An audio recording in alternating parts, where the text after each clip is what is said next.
some people from Texas.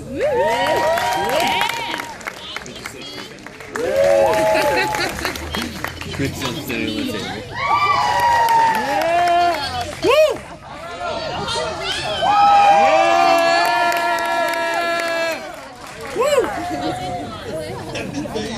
There you go. I'm just going to give a short toast, but had the honor of being Dylan's stepmother, I've got my back to her, and it has been a privilege and an honor.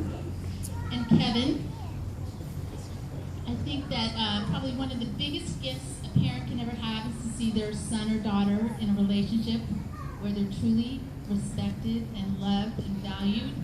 And you give Dylan all of that, and you give her your full attention. And I've seen it so many times. You know Dylan through and through, and I love that. I've seen it many times, and I appreciate that. And that's priceless to our family. So, Kevin, thank you for that.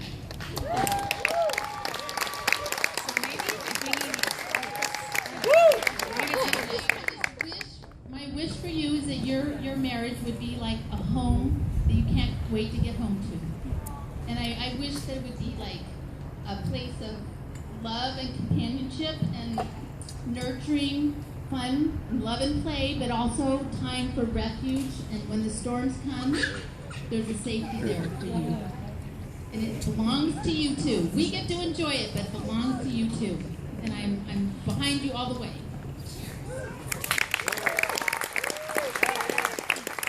And here's my husband, Chris Valentino.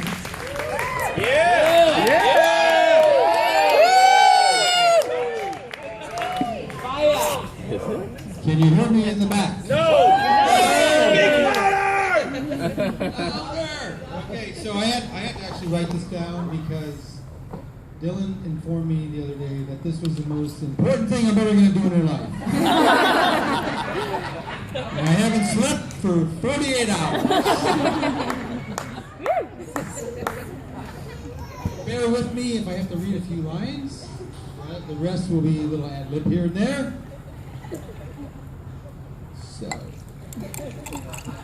So on behalf of Dylan and Kevin, the Englands, and the V's, save the V's! I just want to welcome everybody here. This is a great group of people. I know all you love Dylan and Kevin. You're just part of you're part of their village. And it takes a village, let me tell you. So while I pondered the contents for this small talk, I realized that anything pertaining to a wedding with Dylan needed to include something from her favorite movie, The Father of the Bride. So bear with me as I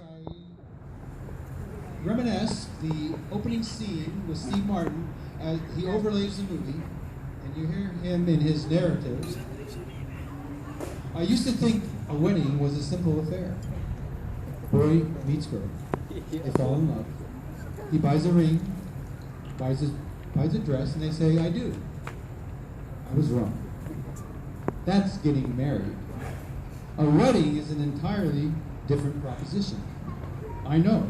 I've just been through one. Not my own, my daughter's. Annie Banks Mackenzie. That's her married name, Mackenzie. You fathers will understand. You have a little girl, an adorable little girl, who looks up to you and adores you in a way that you could have never imagined. I remember how her little hand used to fit inside of mine. Then comes the day when she wants to get her ears pierced and wants you to drop her off a block from the movie theater. From that moment on, you're in a constant panic. You worry about her meeting the wrong kind of guy. The kind of guy who wants only one thing. And you know exactly what that one thing is. Because it's the same thing you wanted when you were that age. Then you stop worrying about her meeting the wrong guy, and you worry about her meeting the right guy. That's the greatest fear of all. Because then you lose it.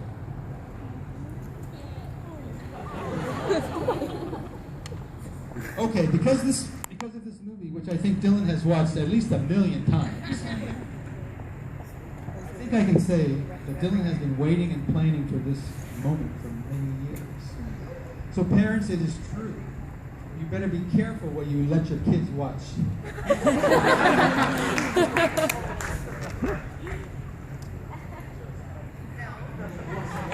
Okay, so as we all know, Dylan, she's the gifted one in the areas of planning and keeping things in order. And it's never been hard for Dylan to express to me and everyone else what her plans are and what needs to be done. So, let me tell you a little story when Dylan was young.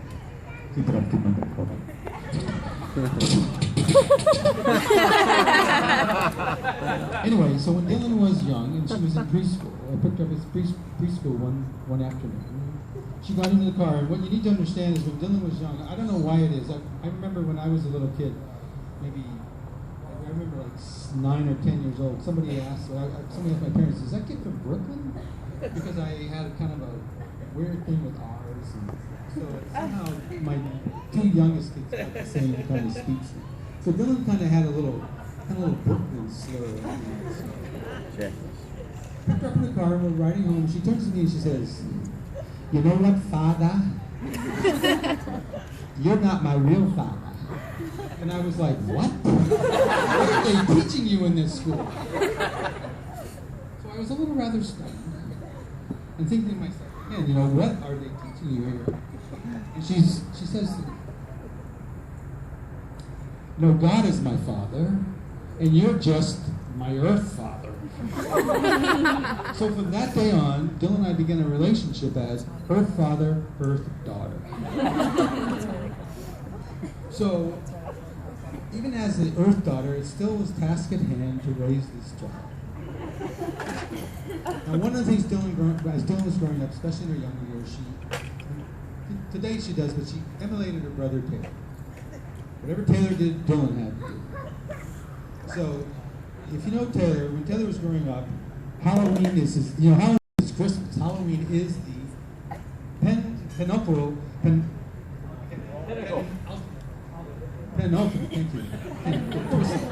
But it's the penultimate holiday for him. He has been everything under the sun. So one year he decided he was going to be the Terminator. Everything. We even had little red glasses with the little red eyes. And so Dylan goes, "Well, if Taylor's the Terminator, I'm going to be John Connor." How the hell do you get a costume for John Connor? Okay?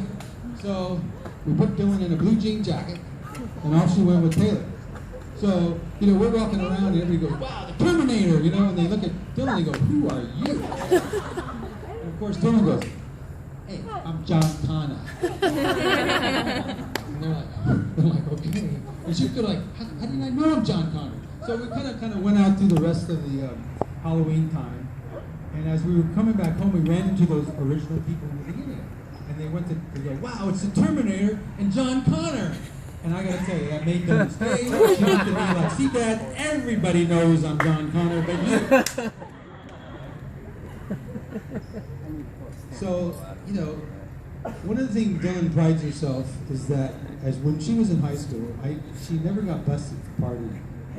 All her other siblings got different. Okay? So